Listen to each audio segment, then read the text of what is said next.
Bienvenidas y bienvenidos al lugar en donde exploramos nuevas perspectivas. Y es que a veces nos enredamos en pensamientos repetitivos que nos mantienen atrapados. Pero si salimos de ellos nos daremos cuenta de que hay un mundo esperando a que aparezcamos, existamos, brillemos y evolucionemos. Hola amigas, amigos, ¿cómo están? Antes que nada, gracias por su paciencia. Yo sé que ha pasado mucho tiempo desde la última vez que nos vimos. La verdad es que le platicaba ahorita a la invitada del día de hoy que me cuesta mucho trabajo encontrar a los invitados precisos para los temas que luego mi mente trae como muy latentes y afortunadamente hoy se dieron las cosas. Hoy está conmigo Lucía. Ella es psicoterapeuta, además está estudiando su maestría en terapia familiar y es tanatóloga. Y hoy vamos a platicar un poco de los duelos y para esto voy a hacer una muy larga introducción sobre el tema. Quiero contarles que cuando venía de camino aquí al estudio, me encontré con una señora que trabajaba, o bueno, más bien que ella estaba pidiendo dinero en un semáforo frente a la oficina en la que yo trabajaba. Entonces, pues empezamos a interactuar y nos conocimos y de repente cuando tengo la oportunidad, pues platico con ella y veo cómo va y tal. Tenía un rato sin verla, como que se desapareció, se cambió de semáforo, de repente me la encontraba y pasó un tiempo y no la veía y no la veía y no la veía. Y justo cuando venía camino para acá la vi y ella estaba como muy adelante, estaba justo como en las luces del semáforo, yo estaba mucho más atrás, había una fila de coches y entonces desde que le vi la cara dije, le pasó algo. O sea, le vi la cara muy distinta. Entonces cuando me acerco le digo, ¿qué pasó? Y me dice, me mataron a mi hija, la asaltaron y me mataron a mi hija. Y entonces me quedé reflexionando y me quedé platicando un poquito con ella y después me quedé reflexionando y dije, ¿cómo o a qué niveles de profundidad nos alcanza de pronto la pérdida y nos alcanza la muerte, que nos cambia? Ahorita Lucía nos platicará más a profundidad, que nos cambia la química para siempre. Tengo una persona que quiero muchísimo que perdió a un ser muy querido el año pasado y yo le platicaba sobre ella a mi mamá y le decía, mami, le quedaron marcadas las lágrimas abajo de los ojos. Entonces, creo que todos, tarde o temprano, experimentamos de cierta manera no solo la muerte, sino distintas pérdidas. El divorcio sucede todos los días. Perdemos amigos, perdemos trabajos, perdemos patrimonios, perdemos muchas cosas y creo que debemos de hablar de cómo elaboramos y cómo gestionamos estas pérdidas. Antes de esto, quiero compartirles un pensamiento de Jodorowsky que me mandó mi terapeuta el año pasado, que perdí a una persona queridísima para mí por cáncer, de cáncer, perdón, y me encantó porque me pareció el escrito más oportuno que he escuchado particularmente sobre la muerte. Hablaremos de muchas pérdidas, este es particularmente sobre la muerte, es largo, así que si les da flojera, adelántenle unos 2 o 3 minutos y quien quiera quedarse, bienvenido.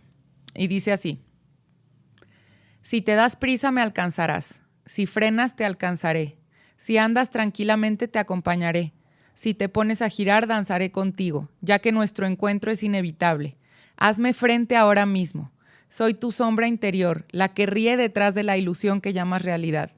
Paciente como una araña, engastada como una joya en cada uno de tus instantes. Compartes tu vida conmigo. Si te niegas a ello, no vivirás la verdad. Ya puedes huir al otro extremo del mundo, que yo siempre estaré a tu lado. Desde que naciste, soy la madre que no deja de darte a luz. Alégrate entonces. Solo cuando me concibes, la vida cobra sentido.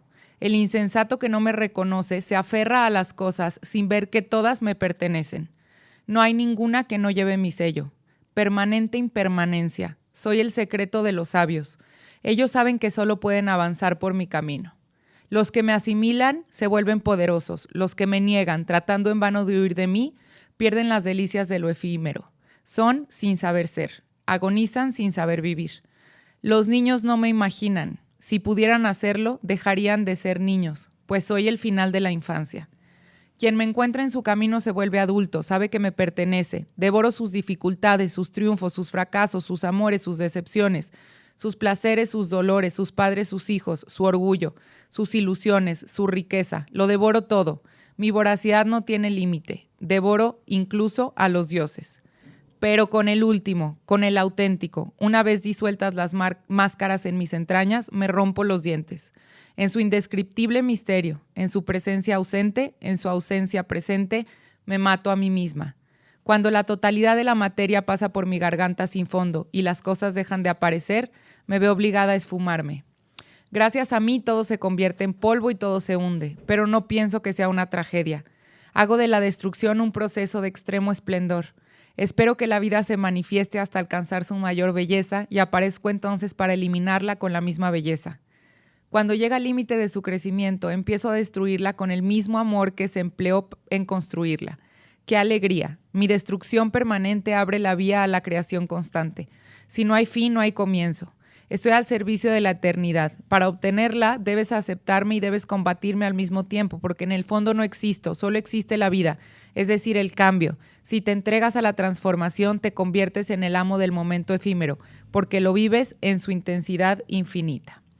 No lo voy a terminar porque en efecto está larguísimo, pero se llama La Vía del Tarot de Alejandro Jodorowsky y habla de esta manera tan profunda y tan confrontativa sobre la muerte. Entonces, vamos a hablar un poco más de esto. Bienvenida, Lucía. Gracias por estar aquí.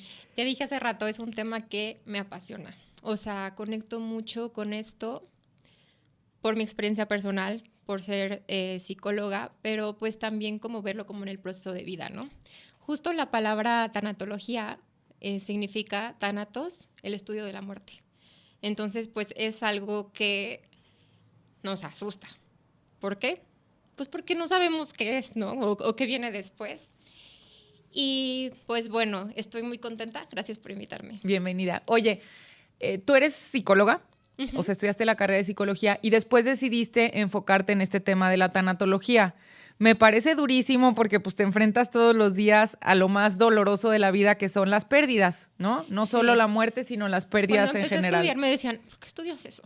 O sea, estudia otra cosa. ¿Por qué tanto? O sea, el dolor y las personas van a llegar llorando, enojadas. ¿Y qué sí te llamó de pues es la que es justo tanatología? eso, porque ¿qué pasa cuando una persona empieza a llorar? O sea, ¿cuál es nuestra primera reacción? Pues nos incomodamos, ¿no? No llores. No llores. Cuando alguien está enojado, ay, no te enojes. El que se enoja pierde. Entonces es como, ¿y dónde ponemos la tristeza? O sea, ¿quién sí sabe qué hacer con la tristeza? Y yo, o sea, como que eso me empezó a explotar la cabeza y qué padre sí saber qué hacer con la de nosotros y con el de enfrente, ¿no? Porque es algo súper evitativo. Hasta en nuestro lenguaje, ¿cómo estás? Si tú me dices, Lucía, estoy mal, Sofía está triste, Sofía está enojada. Y es como, pues, el primer gran error, porque no es estar mal, es estar incómodo. Son emociones súper incómodas, pero bueno, la verdad es que yo empecé para saber dónde poner mi propia tristeza. Yo dije, ¿qué hago con esto? Ya soy psicóloga, pero yo necesito encontrarle un espacio. Y ya que me fue encantando el tema y empecé a estudiar, dije, yo voy a saber qué hacer con la tristeza de los demás o ayudarlos a acomodarla en un lugar, pues, que sea aceptada. Ok. ¿Cuál es el primer paso para empezar a acomodar la tristeza? Porque ahorita que dices, somos como, o evadimos muchísimo, sobre todo la tristeza entre algunas otras emociones incómodas. ¿Cuál es el primer paso para empezar a acomodar la tristeza? Pues bueno, a mí me gustaría empezar diciendo un poco esto que compartes. Todo el tiempo estamos perdiendo algo. O sea, las pérdidas forman parte de nuestra existencia. Todo el tiempo, hasta la propia juventud, ¿no? O sea, nunca voy a ser tan joven como hoy. Una etapa de mi vida, mil cosas estamos perdiendo y hay pérdidas que se hacen como naturalmente, ¿no? Uno lo va procesando, pero hay otras que no, que te atrapan, que te amarran, que se te para la vida después de esa pérdida. Y es justamente cuando entra la tanatología, que lo que yo estudié es acompañamiento tanatológico, que es cómo acompañar a una persona en su dolor. Entonces, pues bueno, me gustaría empezar a hablar de Elizabeth Kubler-Ross. Ella es la que hace los famosísimos como pasos de un duelo. Okay. Es una teoría, no la podemos tomar como un libro porque pues, somos bien complejos los seres humanos. Y una como de las primeras cosas que tenemos que saber es que todos los duelos son diferentes. Tú y yo podemos perder a nuestro abuelo y vamos a tener, y es el abuelo importante, tú vas a procesarlo de una manera y yo de otra.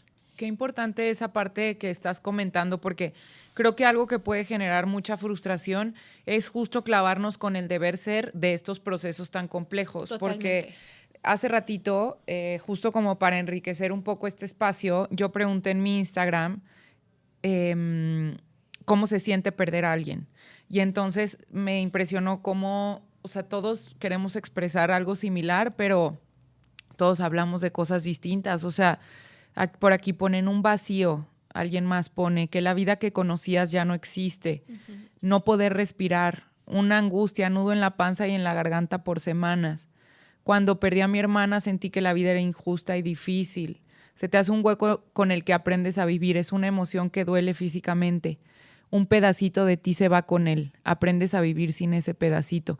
O sea, cómo todos estamos hablando de la pérdida y cada uno la percibe y la experimenta de manera tan distinta, ¿no? Totalmente. Y tenemos que ser súper respetuosos con mi duelo o con el duelo que esté pasando la persona de enfrente. Porque pues empiezan muchas como juicios de tienes que ser fuerte. A ver, hubo un tiempo que yo estuve trabajando mucho con mamás con niños con cáncer. Okay. Y muchos fallecían. Mm. Entonces, yo no podía con que les dijeran, es que tú tienes que ser fuerte. Se me hace como súper injusto que tú me digas que tengo que ser fuerte en el momento que mi hijo se acaba de morir. No quiero ser fuerte, no me interesa. Y no me toca. Sí, Ahorita me sí. toca mentar madres, estar triste y procesar lo que está pasando. Creo, fíjate, ahorita volviendo a la pregunta que te hice hace ratito de cuál es el primer paso para acomodar la tristeza, yo creo que lo primero justo es quitarnos todas estas telarañas mentales de tienes que ser fuerte, esta batalla es para que seas más fuerte y es como, no me interesa, pues quiero ser débil entonces, Sí, o sea, yo no quiero aprender. Sí, te va a estar cuidando desde el cielo. No, que no me cuide en el cielo, que venga aquí. Entonces, como que irnos quitando todos estos falsos consuelos que de pronto solo generan mayor frustración, Claro, ¿no? totalmente. Y pues lo primero es pasar como el shock y estar como, ok, esta persona se fue. Pero puede ser un proceso tal vez de un mes. Oye, Ana Lucía, por ejemplo, ahorita que platicamos de Elizabeth Kubler-Ross, que es la madre de la tanatología, que mi único acercamiento con ella ha sido a través del libro hermoso de La Rueda de la Vida, no conozco más. Es un libro muy bonito que nos ayuda a entender mucho, mucho el proceso de muerte y de pérdida. Lo que te quiero preguntar es, ahorita que hablamos de que, ok, cómo se empieza a acomodar la tristeza y hablas del shock, ¿qué ocurre químicamente cuando experimentamos una pérdida como de pronto repentina, una pérdida que viene a mover nuestro esquema de vida o nuestra vida como la conocemos? Hablemos de una pérdida significativa, se me viene a la mente perder a un familiar cercano, muy cercano, quizás un divorcio, o sea, que viene a mover la vida como la conocemos. Es que es súper interesante porque nuestro cuerpo está demasiado bien hecho. Nuestro cerebro va a hacer todo lo posible para que sobrevivamos. Y a veces el dolor es tan fuerte que nos pone como una especie de anestesia. Eso es el shock.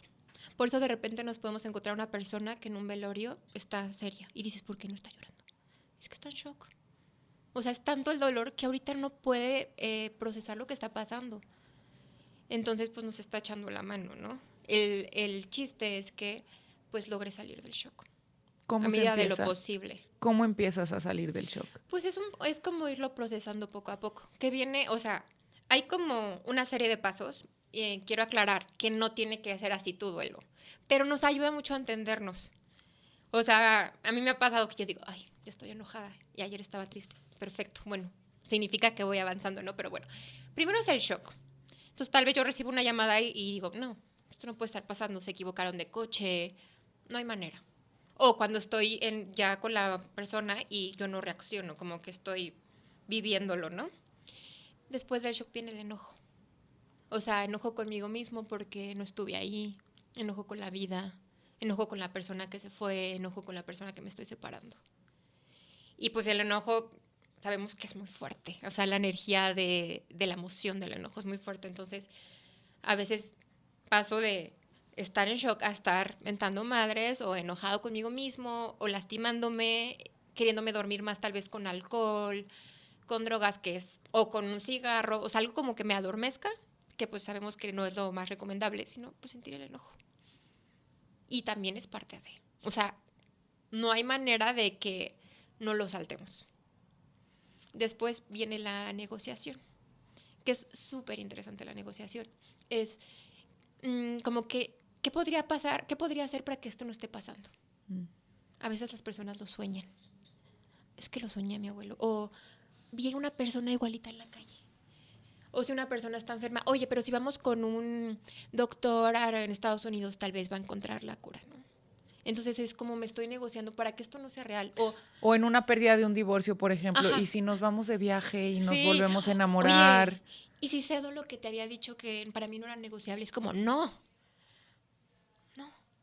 O sea, es muy como interesante que el cerebro quiere todavía no dejarlo ir, ¿no? Qué chistosas las líneas que como humanos a veces tenemos que empezar a distinguir entre cruzar y no cruzar.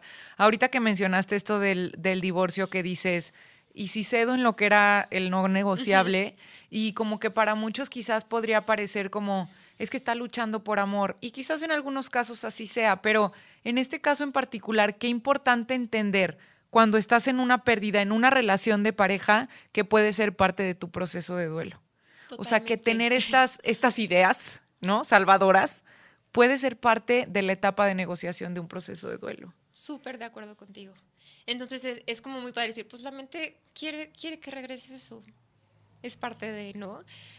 ¿Qué viene después de la negociación? Pues tristeza profunda. Elizabeth lo escribe como depresión, pero no es un diagnóstico de depresión. O sea, tristeza profunda es sentir la tristeza. Que creo que a veces nos asusta porque uno dice, ya no me va a poder parar de la cama. ¿No? O si lloro y si me acuesto en la cama y no me paro, y si ya no, o sea, ¿qué va a pasar conmigo, no? Con mis actividades, con mi vida. Pero nos tenemos que acostar. O sea, se tiene que sentir. Y esto es bien importante porque a veces es como que ya pasó, ya déjalo ir, suéltalo. Que aunque tiene buena intención, o sea, las personas que están alrededor, se me hace como súper injusto. Es como, bueno, a ti te está incomodando mi dolor, pero yo lo tengo que sentir. O sea, es la única manera de que se vaya. Que yo esté llorando, que ahorita esté en mi cama, que ahorita no quiera salir, como dentro de esta parte. Y aquí quiero explicar algo de la neurociencia que me gusta mucho. Sigo en la línea de que estamos súper bien hechos. Esta idea de ya no llores, o por qué sigues llorando, o lo he escuchado también en mis pacientes de que, Lucía, ya no lloré esta semana. Al momento que nosotros lloramos, el cerebro procesa oxitocina. Entonces, uno no puede llorar más de 10 minutos. Entonces, al momento que tú estás llorando, estás sacando la emoción, literalmente, está padrísimo, como que se exprese. Y no sé si te ha pasado, Sofi, que ya después de llorar como que te sientes bien tranquila, o te da risa y dices, ay, parezco bipolar, o cansada. Pues porque ya cumplió su función la tristeza, es eso. Pero nos asusta tanto y es como, no, la lágrima, y van a pensar que soy débil y la vulnerabilidad, cuando es un proceso tan humano. Es como reconciliarnos con esa vulnerabilidad y con la tristeza. Y entonces, pues, ¿quieres llorar? Órale, vamos a llorar juntas. Se me hace como cambiar totalmente de perspectiva el que alguien esté llorando. Oye, bueno, ¿qué viene después de la tristeza profunda? Viene la aceptación, que es como, ok, esta persona ya no va a estar en mi vida. Y el chiste mucho también dentro del proceso del duelo es, voy a aprender a vivir sin esta persona amada, sin esta relación, sin esta ciudad, sin este trabajo. Y voy a volver a conectar un poco con lo que te estaba platicando de Elizabeth. Bueno, Elizabeth termina en Nueva York y funda después un instituto en California, que es como su escuela de tanatología. Okay. Increíble, o sea, el trabajo que hizo ahí. Y pues bueno, sus hijos se quedaron con el legado. Es el Instituto de Elizabeth Kubler-Ross. Se asocia con el TEC de aquí de Monterrey y yo estudio ahí. Wow. Entonces está bien padre porque, por ejemplo, nos llegaron a dar plática a sus hijos. Sus hijos se siguen dedicando a la tanatología y ellos agregan una etapa más al duelo, que es la resignificación, que a mí, híjole, me encanta. La resignificación es cambiar la historia que me estoy contando. Porque muchísimas veces, al principio del duelo, me estoy contando una historia terrorífica. No voy a poder vivir, esto es demasiado. Y en la resignificación es, pues, darle otro sentido, ¿no? Pero fíjate, llega la resignificación después de todo un proceso. Muchísimo. Y ya hasta yo puedo decir, no le voy a dar otro significado, también es válido, pero es muy útil, muy útil. Y esto, o sea, yo lo estoy diciendo ahorita muy rápido, pero pues este proceso me puede llevar 2 años. Claro. Fíjate que, digo, mi credo y mis creencias y mi espiritualidad es algo muy personal y que, digo, no le interesa a nadie, pero a mí me cae muy bien Odín Dupeirón y él es súper pragmático y dice, pues trabajemos con lo que tenemos, ¿no? Y yo te decía antes de empezar a grabar, ¿cómo trabajas este tema de los duelos, de las muertes, de las pérdidas con los pacientes ateos, agnósticos, como cuyas realidades se limitan a lo que puedo ver y tocar, ¿no? Y él decía algo, Odín Dupeirón decía algo que se conecta justo con lo que comentas ahorita de la historia que me cuento a mí mismo. Él decía, por ejemplo, ser buena persona te conviene. Independientemente de que te vayas al cielo o al infierno, aquí en esta tierra te conviene. Entonces, en ese proceso, resignificar te conviene, independientemente de si creas que tu ser querido está en el cielo. O sea, es algo que conviene para la elaboración, no sé si el término sea correcto, o para la gestión del duelo de quien lo está trabajando, ¿no? Claro, totalmente. Hay una parte, la terapia postmoderna, se llama la terapia narrativa, que a mí me encanta, que habla justo de esto. Los seres humanos tenemos una capacidad que es elegir nuestros pensamientos. A veces creemos que todo lo que dice nuestra mente es la realidad. El poder de la hora habla mucho de eso. La mente nos miente. Y yo puedo escoger qué pensar. Yo puedo decir, esta persona me abandonó. Que a ver, espérate. Nadie te puede abandonar. ¿Por qué? Porque a una persona que puedes abandonar es a un niño o a una persona enferma. Entonces, si no eres un niño o una persona enferma, nadie te abandona. Entonces, si yo ya me estoy poniendo como ese juicio, pues claro que la voy a pasar fatal y voy a estar alimentando la emoción. Pero si digo, esta persona decidió irse, o sea, ya me quito. O le quito como la connotación de víctima también, ¿no? Porque también amo yo a Nila, que era Bicleo, y ella decía, las víctimas son los reyes de la sociedad. O sea, las personas que sufren, que no puedo, es como, ay, pobre de ti. Y una persona que se hace responsable y dice, pues, sí me pasó esto, pero ¿qué voy a hacer con esto? ¿No? Que es la resignificación. Quiero hablar de una mujer que tiene una asociación aquí en León. Ella, su hijo, se enferma de cáncer. Y dice, ¿qué es esto? O sea, un niño con cáncer, nadie me apoya, o sea, nadie me entiende, nadie me apoya. Y su resignificación fue hacer una asociación para niños con cáncer aquí en León. Su hijo no fallece, todo muy bien, pero ella dice, esto me dolió tanto que yo ya voy a dedicar mi vida a esto. Entonces, para todas las mamás que sus niños tengan cáncer, van a tener psicólogo, nutriólogo, vamos a conseguir dinero, les vamos a hacer Día del Niño, porque le encontró como hasta un sentido de su vida, ¿no? Que está bien padre. Pero ella pudo haber dicho, no, yo me quedo con la idea de que la vida fue súper injusta conmigo y yo ya no quiero saber nada del cáncer porque pues mi niño ya se salvó. Entonces es cuando dices, ahí sí puedes escoger. Claro. Oye, Lucía, para ir acomodando un poco toda esta información, de manera práctica con nombre y apellido, ¿qué duelos existen? O sea, ¿existe el duelo por muerte? ¿Qué duelos existen? Híjole, hay los más comunes. Pero mira, yo te voy a platicar muchos que me han llegado a mi consultorio y que son como súper poco valorados. Ok. Las mujeres que tienen abortos espontáneos. Ok. Les dicen cosas horribles. O sea, fatales de, pues ya tienes otro hijo, te vas a poder volver a embarazar. Sí, pero esa persona ya tenía una ilusión. Y tú le estás diciendo como que súper invalidado, ¿no? Esta parte, o sea, es un duelo. De mascotas. O sea, es impresionante que las personas digan, es que era un perro, puedes adoptar otro perro, pero tú no sabes el significado que tenía. Me ha pasado de que estuvo 15 años el perro con esa persona y era su apoyo emocional. Y tú le estás diciendo que ya no llore por él. Y lo procesan igual como cualquier otro, ¿eh? O sea, es un duelo súper válido. Claro. Enfermedades también. Pérdida de una capacidad. Que digo, viene también mucho cuando nos... ¿Con la edad? Ajá, con la edad. Divorcios, muchísimo. Y uno también que no se habla tanto, pero también está súper cañón, es cuando los hijos crecen y se van. El nido vacío. El nido vacío. Les da una crisis cañón. Es como, tú y yo seguimos siendo pareja, nos seguimos cayendo bien, ¿no? ¿Quién eras? Ajá. ¿Dónde Porque estuviste todos estos como le entregué años? toda mi vida a mis hijos, Claro. todo mi tiempo, pues se me olvidó ser pareja y no sé ya si quiero estar con él o no. Qué fuerte. Ujú. Oye, y por ejemplo, particularmente en el tema de las mujeres, ¿se genera alguna especie de duelo en los cambios hormonales fuertes? Por ejemplo, cuando llega la menstruación o bien cuando llega la menopausia, ¿existe alguna especie como de brinco? Totalmente. Muchísimo. También en el posparto. Mm, O sea, el posparto es pues, un movimiento hormonal muy grande. Entonces, la depresión posparto es súper común. Pero como tenemos la idea tan romantizada de la maternidad, ¿cómo voy a decir que estoy triste?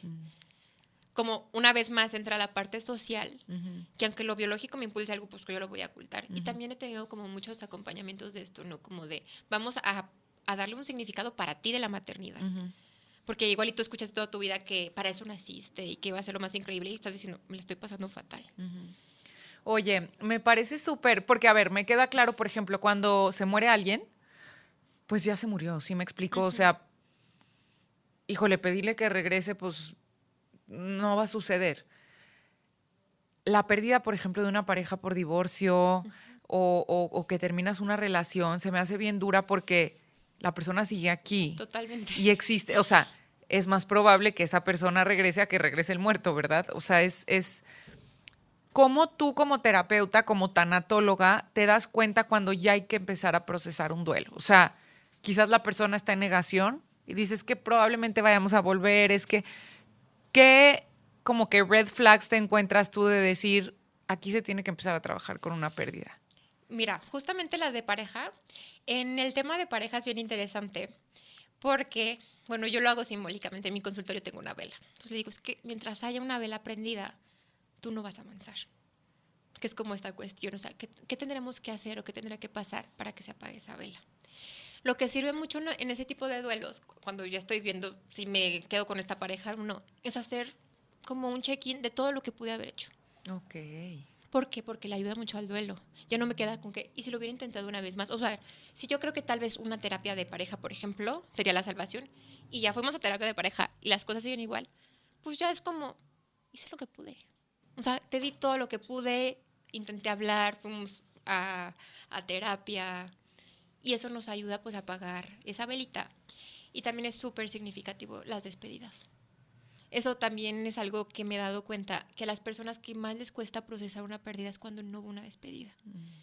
Y aunque la persona ya no esté o ya no quiera hablar contigo o lo que sea, pues tú puedes hacer la pérdida. Perdón, la despedida. Y a veces es lo que hacemos en el acompañamiento. ¿A través de rituales o cómo? Sí, los rituales, o sea, hacen muchísimo la diferencia. Por ejemplo, a las mujeres que tienen este tipo de pérdida, de abortos espontáneos, yo siempre les digo, a ver, ponle un nombre. Y va a ser parte de tu vida. Y tienes que tener en tu casa algo que digas, aquí está mi bebé. Puede ser una planta si quieres, y que la riegues y digas, aquí está. O a veces que los cuenten, esto también lo vemos mucho en terapia familiar. O sea, no tienes 4 hijos, tienes 5. Porque este bebé también existió. Y que le llamen hermano, ¿no? Como que no sea un secreto familiar, pues vaya. ¿Qué pasa cuando se van juntando como entre, no sé si existe el término, me lo voy a inventar, pero es para explicarme, como microduelos y duelos significativos, y de pronto es un duelero sin trabajar? Es decir, supongamos una persona que pierde a su abuelita a los 5 años, y luego a su abuelito a los 9, y luego a los 15 se muda de ciudad. O sea, te estoy hablando de vidas cotidianas, sí, ¿no? Y luego a los 20 se vuelve a mudar de ciudad. Y luego a los 22 lo corta el novio. Y luego a los 25... Y entonces no he tenido tiempo ni de darme cuenta de que a los 5 ya estaba yo experimentando la primera pérdida en mi vida, ¿no? ¿Qué pasa cuando se van acumulando? ¿O cuáles son como los efectos en la mente, en el cuerpo, en el alma de una persona que no ha tenido la oportunidad de trabajar estas pérdidas? Exploto. Se me juntan.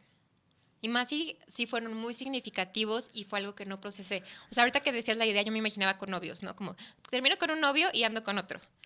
Pero ya, o sea, como que ya ni le lloré y me emocioné con el otro. Entonces, cortas con 3 y dices, le estoy llorando al primero. Ajá, qué No, o fuerte. sea, se me acumula literal. ¿Cómo nos puede llegar? Pues hasta con ansiedad, con depresión y que diga, y que ese sea el síntoma, pero detrás haya los duelos. ¿Cómo sé si tengo duelos abiertos? Bueno, no sé si el término sea abierto. Pues O sin duelos, procesar. ajá. Pues tal vez no puedo hablar de ello. O cuando hablo se me corta la voz. Ahí la emoción está como medio saliendo. O por ejemplo, no puedo ir a la tumba de mi mamá. ¿No? Mucho tiene que ver con cómo lo vivo. O ya puedo hablar de eso como parte de mi vida. Son como mini señales. Y uno lo sabe también. Eso te iba a preguntar. O sea, dirías tú que cada persona sabe en el fondo cuánto le falta trabajar un duelo. Sí, totalmente. Oye, ahorita hablabas del tema de las mascotas, de los abortos espontáneos. Se me hace bien importante porque hace algunos años, Ale Acosta, que ha estado aquí en el podcast, me invitó, y Sevanti también, me invitaron a tomar un curso de semiología de la vida cotidiana, me empezó a gustar, y hay uno que se llama semiología de la muerte. Y a mí me hizo muchísimo sentido la parte en donde hablaba de que puede ser que el día de mañana fallezca tu papá, pero a tu papá lo veías una vez al año. Entonces, ¿qué tanto va a impactar tu vida cotidiana el que tu papá fallezca? Pero puede fallecer tu gato y resulta que tu gato era tu soporte, ¿no? Yo lo veo, mi perra es el primer ser vivo al que le dirijo la palabra cuando amanezco y el último al que le dirijo la palabra antes de dormirme. Entonces, ¿qué determina como la magnitud o la importancia de la pérdida? Me encanta esta pregunta, el vínculo. Totalmente. Tú puedes ser mi amiga y somos súper cercanas y nos compartimos nuestras emociones y nos vulneramos, pero con mi hermana hablamos del clima. Ok. Si yo te pierdo a ti, va a ser un duelo cañón. Y si mi hermana, aunque sea mi hermana, aunque sea mi sangre, pero pues hablamos del clima y ni nos topamos, pues igual sí voy a decir, qué triste que se fue mi hermana, pero va a ser algo mucho más fácil. Entonces, ¿qué determina un duelo? El vínculo que tenemos. O sea, la relación, hay relaciones que se alimentan, abuelos súper cercanos, súper presentes, y hay abuelos que ni se saben tu nombre, ¿no? O X. Entonces, eso es como lo que hace la diferencia. Ok. ¿Qué juego o qué rol juegan, por ejemplo, la culpa, principalmente la culpa en los procesos de duelo? ¿En qué etapa de estas que me acabas de mencionar empieza a aparecer la culpa? El enojo viene muchísimo con culpa y es como, ay, es que es bien complicada porque la culpa es como de las emociones que no nos ayudan a nada. Todas las emociones tienen una función, vienen a darnos un mensaje importante, pero la culpa no. Entonces la tenemos que ir transformando a la responsabilidad. Okay. Porque en la culpa me quedo como víctima. Y pues es como lo subiera, o sea, yo no puedo hacer nada. Pero en la responsabilidad es como, a ver, ¿qué puedo hacer? Algo puedo hacer al respecto. Hasta en mis propias acciones o con lo que tengo y lo que tengo ahora, responsabilizarme de mí, de la situación. Ok. ¿Cómo empiezo a darle sentido a las pérdidas? Porque, pues es que son inevitables. O sea, por más que queramos escaparnos, yo me acuerdo que de chiquita, cuando me iba a dormir, rezaba, ¿no? Y entonces le decía, Diosito, quítame todo lo que quieras, pero por favor que no se mueran mis papás. O sea, desde chiquita estaba yo como esquivando, ¿no? O sea, como, ¿qué hago? ¿Qué quieres? Y fíjate, me acuerdo que en el Padre Nuestro yo no decía la parte de hágase tu voluntad, porque yo decía, sí, su voluntad es que se mueran mis papás, no quiero que se haga su voluntad. Conforme vas creciendo, pues te vas dando cuenta que es inevitable. ¿Cómo empiezas a darle sentido y a seguir con tu vida? Porque algo de las cosas que ponían aquí, déjame ver si la encuentro, ponían, ¿te quieres morir? Ponen, morir con la persona, sin ganas de nada, no tener un sentido de nada. Se me hace fuertísimo. Sí, y más porque nos suena como a depresión un poco, ¿no? Ahorita que decías esto de cuando eras niña, es que empieza desde que somos niños. O si tengo niños cercanos a mí. Imagínate que un niño tiene un pez de su mascota y por algo se muere. Entonces la mamá dice, no, o sea, se va a poner fatal mi hijo. Entonces mientras va a la escuela compra un pez igual para que no se dé cuenta que se murió. Esa pérdida le va a ayudar a tu hijo a empezar a saber qué hacer con su dolor. Pero se los queremos evitar. O sea, nos hacemos como súper intolerantes al dolor, a la frustración, a vivir un duelo. O esto también de que a los niños no los quieren llevar, por ejemplo, pues le estás quitando su oportunidad de que procese.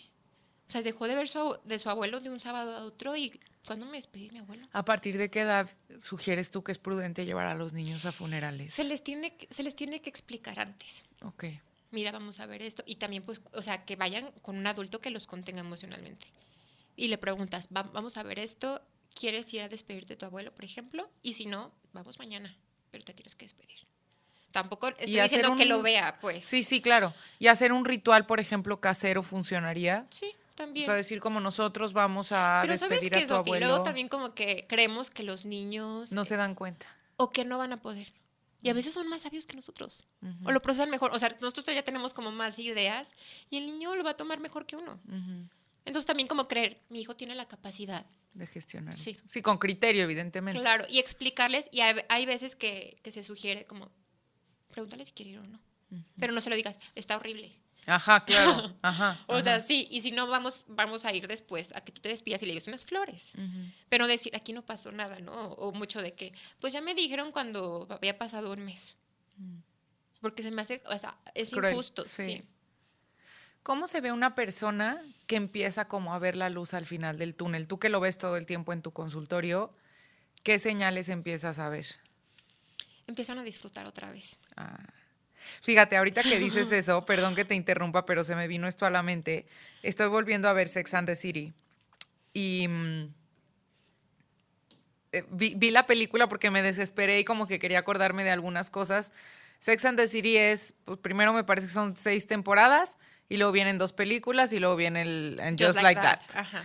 Y en una de las películas, me parece que es en la primera, cuando Big no llega al altar y no sé qué, y entonces Carrie está deprimidísima y se la traen de luna de miel. Bueno, las amigas a la supuesta luna de miel se la traen a México ya sin el novio. Y entonces ella decía, ¿cuándo me voy a volver a reír? Y entonces una de sus amigas se hace popó en la regadera y entonces ahí se vuelve a reír. Y me parece una escena súper icónica de cómo, esto que comentas, ¿no? De cómo empieza otra vez como a verse un poquito la luz. A veces nos da culpa. Es que, ¿cómo me estoy riendo si esta persona ya no está en mi vida? Y me lo dicen. O les digo, ¿ves cómo estás mejor? No, Lucía. Es como aferrarte a la persona, sí. ¿no? Y a veces es eso, como lo único que me queda en mi idea es el dolor. Pues no quiero que se vaya el dolor. Claro. Pero es decir, y a ver, ¿cómo le gustaría a esta persona o a esta relación que yo estuviera? Mi abuelo quisiera que me riera o que estuviera todo el tiempo como culpándome, ¿no? Porque no hice algo más por él. Y si te pones a pensar en pérdidas tuyas, o sea, empieza a hacerse como sentido. Claro. Oye, a ver, viene una pregunta yo creo que un poquito complicada. Es importante saber cómo acompañar a alguien cuando está en un proceso de duelo, ¿no? Tú, además de ser tanatóloga, eres terapeuta familiar. ¿Qué pasa cuando el duelo está atravesando a todos los miembros de la familia? O sea, un divorcio en donde los niños están viviendo, voy a decir el escenario más común, en donde los niños están viviendo que papá ya no vive con nosotros, ¿no? Entonces, trabajar ese duelo, más la mamá tiene el corazón roto y el papá tiene el corazón roto, supongamos, o a todas se nos murió nuestra mamá. Entonces, ¿cómo no solo acompañas, sino respetas tú también tu propio proceso, respetas el proceso del otro? Escucho mucho, por ejemplo, de pronto de papás que pierden un bebé o un hijo, cómo cada una de las partes de la pareja está viviendo el duelo de maneras tan distintas. ¿Cómo, no sé si la palabra sea unificar, pero cómo sales triunfando de esta situación tan compleja? Y es que creo que se puede juzgar mucho, ¿no? Porque como yo estoy tan mal y como tú ya estás haciendo tu vida normal. Pero tal vez para mí hacer mi vida normal es mi manera de sobrevivir. O yéndome a trabajar, ¿no? Entonces cada uno tiene que procesar desde la individualidad. Con los niños, por ejemplo, yo sí diría, conténgalos emocionalmente, que tengan su psicólogo también. Pero también, si es como en grupo, en sistema, pues que podamos hablar de eso. A veces yo he visto como cada uno está encerrado en su cuarto pasándola fatal. Cuando todo nos duele, podríamos acompañarnos y abrazarnos. O platicar de la persona, ¿no? Pero, o sea, van 2 tips. Uno, que se procese el duelo de forma individual, o sea, darte tu espacio para tú ir acomodando todas estas emociones e ir identificando quizás estas etapas del duelo. 2, que no sea un tema como tabú. Y que respetes el duelo ajeno. Qué complicado. Eso está cañón. Porque te puede llegar a tocar heridas, sí, ¿no? O decir, porque, o sea, ¿qué le pasa? Ejemplo, se fue a la playa. ¿Cómo se fue a la playa? Pero tú no sabes que esa persona ya no podía estar en su casa y necesitaba que le diera el aire y le va a hacer bien meterse al mar. O sea, ¿quién soy yo para decirte? Es como para juzgar un duelo ajeno. Es algo súper individual. Entonces, sí es complicado, pero pues... Así toca. Totalmente. Oye, Lucia, para ir cerrando, ¿qué funciona y qué no funciona en el proceso de duelo? Ya lo hemos venido como platicando, pero han estado como muy ambiguas las ideas, muy en el aire. Para ir acotando, ¿qué funciona y qué no funciona en este proceso? Ok. Lo primero es que no podemos esperar que un duelo sea como de microondas. Como, ay, ya lloré, se acabó. O sea, ajá, no existe. Obviamente hay personas que pueden durar mucho más que otros, pero esto también, no puedo presionar ni que me presione. Oye, a ver, perdón que te interrumpa, seguimos con esta idea, pero ¿cuándo se vuelve crónico el duelo? Me queda claro que no hay fechas, pero Sí. ¿cuándo no ya te atoraste ahí? Pues, o sea, como la idea del libro se vuelve patológico a los 2 años, pero depende. O sea, tendrías que tener como un proceso y no tú mismo decirte, ay, ya tengo 2 años, patológico. De acuerdo. Entonces vamos en esto, que no es de qué funciona y qué no funciona, no es de un proceso. No funciona de la microondas. presión. No funciona ponerme una fecha. O sea, olvidarlo, ¿no? Es una pregunta, ¿en cuánto tiempo voy a estar bien? Es que sí, es justo. O sea, digo, yo cuando me pongo en ese lugar es como, bueno, el duelo dura 1 año, me quedan 2 meses. O sea, ya era como... Y luego sí, se cumple el año y de que esperas que mágicamente ya... No, pero luego vuelve a ser una fecha y lloras, pero súper suave. No era cierto. Claro que no, pues es porque no es un proceso lineal. Yo puedo volver a estar en negociación. Y eso no quiere decir que no avancé, sino que me quedaba un poquito de ahí, algo que tenía que resolver y ya vuelvo otra vez a la aceptación. Ok. Entonces eso está muy padre. Ok. ¿Qué más? ¿Qué funciona y qué no funciona? Jorge Bucay tiene un libro que me encanta. El camino de las lágrimas. Librazo. Súper. Librazo. Y él dice, ¿cómo tienes que transitar el camino de las lágrimas? Llorando, incomodándote. O sea, sintiendo. No se va a ir las emociones, no vas a estar mejor si no lo sientes. Entonces, sentir y pues mucho es como validar mi emoción yo y buscar tribu que también me valide mis emociones. O sea, la red de apoyo siempre es bien importante. Personas que me puedan ver llorando, que me abracen, que puedan escuchar lo mismo 30 veces y no me digan, ay, ya, güey. Eso ayuda muchísimo. Puede estar también ahí un terapeuta, ¿no? Claro. Metido en esa cuestión, pero la tribu, pues nos necesitamos unos a los otros y es como validar mis emociones yo, pero también personas que me las validen. Claro. ¿Qué más? El ejercicio. O sea, creo que se habla muy poquito de esto, pero el ejercicio físico cambia la vida. ¿Por qué? Porque se oxigena el cerebro. O sea, es un antidepresivo natural el ejercicio. Sobre todo el cardiovascular. Yo he ido a estas clases como de antrobici y digo, es que si yo hiciera esto todas las mañanas, viviría feliz. Oye, es que sí, el ejercicio cardiovascular, o sea, se van a reír.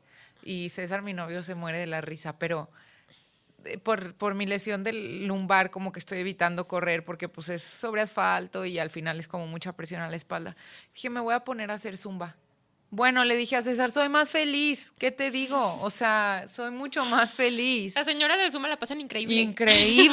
Increíble. Sí, qué importante el ejercicio cardiovascular. O sea, es como parte de... Para quien no sabe exactamente cuál es el ejercicio cardiovascular, puede ser correr, puede ser caminar a un paso pues apretadito, puede ser bailar, bicicleta. O sea, de verdad, es un antidepresivo natural, qué importante. Súper. Yo les digo, no es negociable. ¿A partir de día 1? No del día 1, pero por ejemplo, antes de un tratamiento psiquiátrico, como no estamos viendo si es necesario o no, ahorita esa es tu pastilla. Ok. Entonces, porque hay mucha gente, por ejemplo, que no tiene el hábito, pues lo tienes que hacer. Claro. Casi como prescrito, ¿no? Claro. Y otra súper importante es saber que va a ser un periodo de mi vida donde no puedo tener expectativas, donde voy a ser súper feliz. O sea, y está bien. Sí, sí, la voy a pasar fatal y ni modo. Ajá, totalmente. Aceptar que voy a estar en duelo.